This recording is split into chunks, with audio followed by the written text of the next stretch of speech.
Now, once upon a time, Star Wars was a very simple and straightforward story. Once upon a time, it was just three movies that told us a story about a small rebellion of good guys fighting against and ultimately defeating an empire of bad guys. And along the way, we learned about this strange, rather ambiguous energy field called the Force that was both created by life and bound everything in the galaxy together.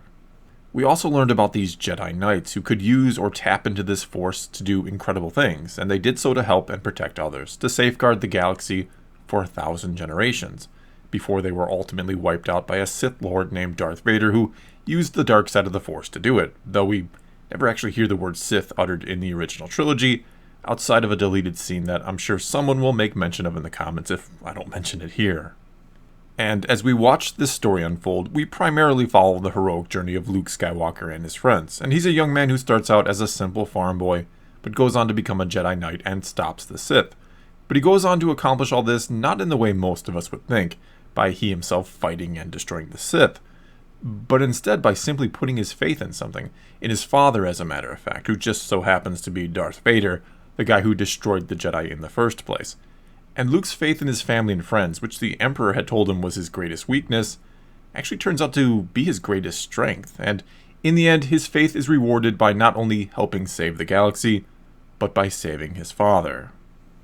And really here, the original Star Wars trilogy is a beautiful and simple story that's easily understood by pretty much anybody, and it doesn't require you to fully grasp or know any sort of complex lore or set of rules for this galaxy. In fact, you could argue the original trilogy is more about asking you to suspend disbelief and to just go along with the flow than it is asking you or presenting you with a deep lore or set of rules for everything. It's more like a fairy tale, where we the audience are not really meant to look at or worry about the hows and the whys of everything,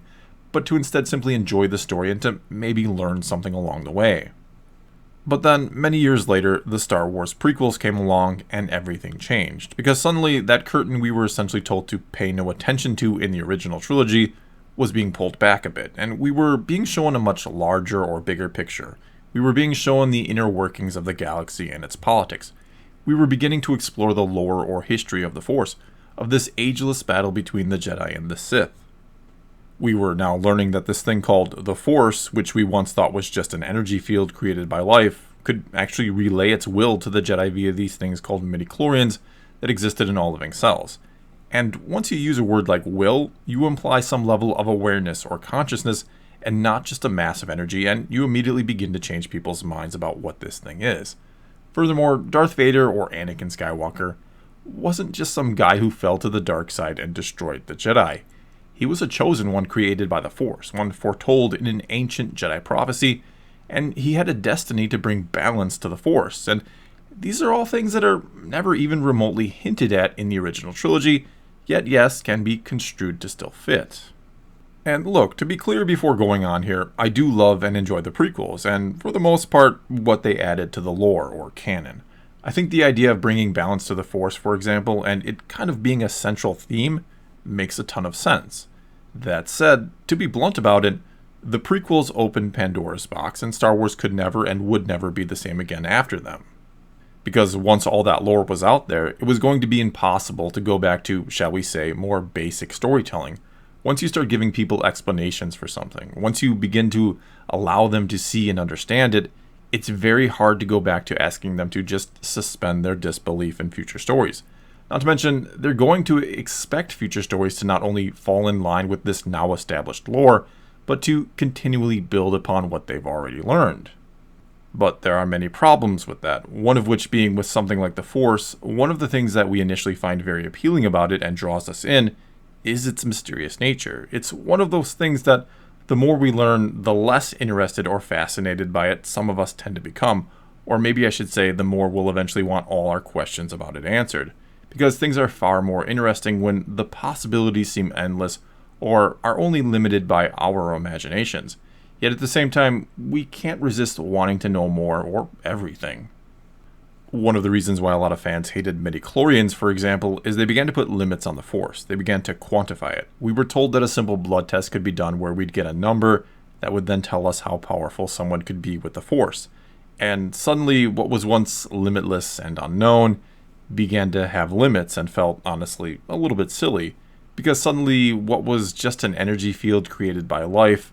is now talking to people through microorganisms in their cells. Though yes, in the Clone Wars animated series, midichlorians get further explained and really, they're not that bad.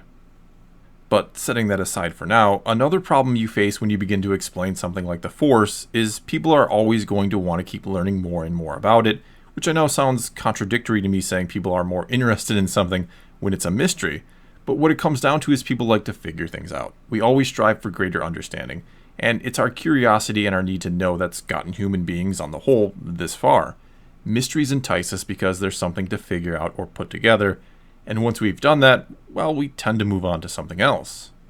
And though the Force itself may be something infinite in the Star Wars galaxy, there's only a finite number of interesting new things for us to learn about it before storytelling problems begin to arise. Only so many new things you can reveal about it before things either start to get redundant, ridiculous, or contradictory. For example, and minor potential spoiler warning for Episode 9 here because this is taken from a supposed leak, and if you don't want to know anything, just skip ahead in the video a good minute and you should be fine, or just mute me until I remove the little spoiler tag that should be appearing right now.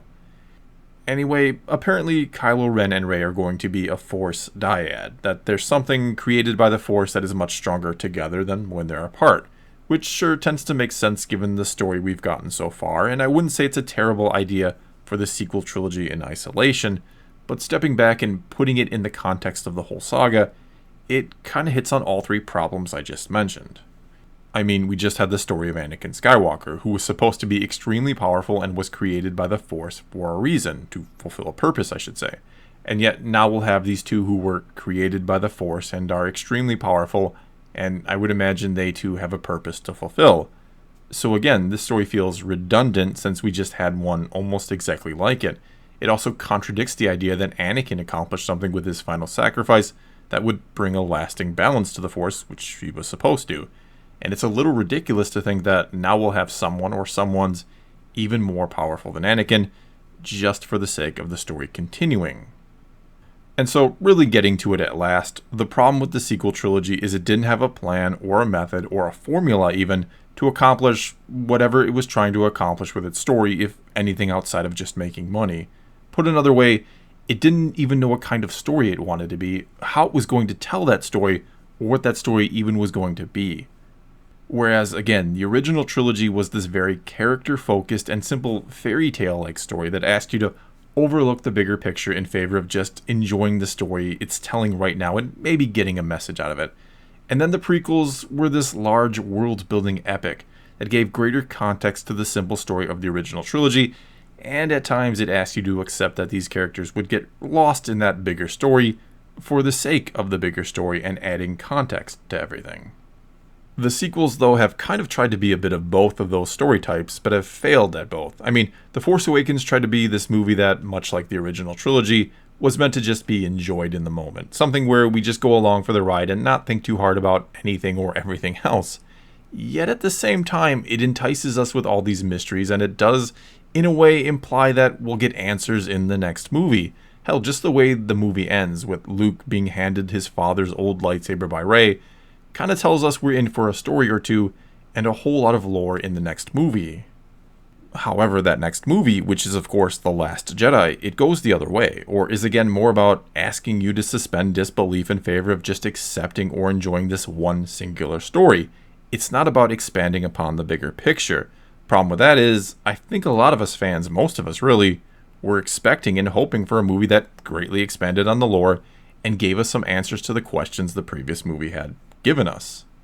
And really, I think that's what we were all hoping the sequel trilogy itself would be on the whole, an expansion on the larger story, not a story about brand new characters that in many ways is presented in the same manner or a similar manner as the original trilogy, just not as well, and it shies away from lore and world building, or just teases us with it but doesn't deliver. The sequels come off feeling, at least through 2 episodes here, more like an attempt to remake the original trilogy than to build upon what Star Wars has always been.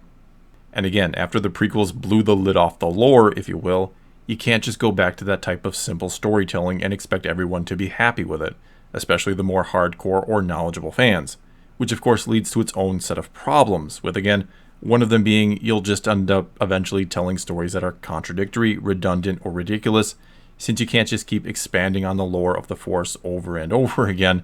unless of course you just want to completely explain everything about it, at which point Star Wars would likely get very boring. And though, sure, you can of course explore or expand upon different aspects of the Star Wars galaxy, beyond the Force I mean, or others beyond the Jedi and Sith and how they view and use it, I suppose. However, a movie like Solo and how it failed at the box office tends to imply not everyone will be interested in that sort of thing, or Star Wars without the Force, or lightsabers and Jedi and such.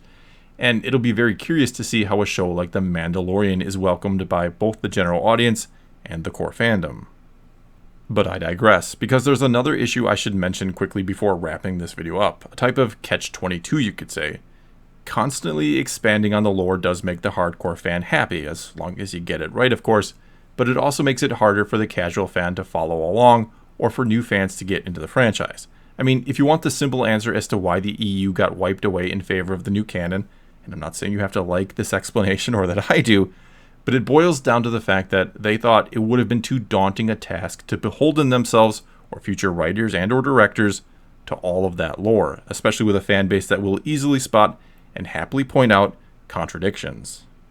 Yet eventually they'll run into the exact same problem with the new canon, that there'll be so much of it that it'll be hard to tell stories that are both continuing that lore or continue it in a truly meaningful way, and hence appease those who have been keeping up with it for years, and to also lure in brand new fans, or to not confuse them, or for them to find it intimidating that there's so much to try to catch up on. Though honestly, I know plenty of people who have recently got into the old expanded universe, and they seem to be understanding it all just fine. In closing here, in comic books they have something called jumping on points, where the story that had been going on for multiple issues, or even years sometimes, kind of resets in a way, though at the same time, it doesn't start over either, and they're meant to allow new readers to, well, jump on board and follow the story from that point on. And to me, that's kind of what the sequel trilogy feels like, a jumping on point for new Star Wars fans.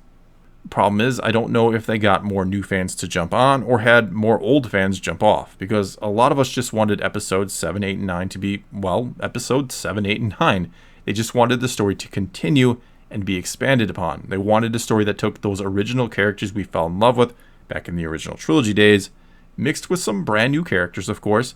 and then to take all that great lore we got in the prequels and weave all of it together into a relatively brand new story that expanded upon everything that had come before it, not just have everything retold to us.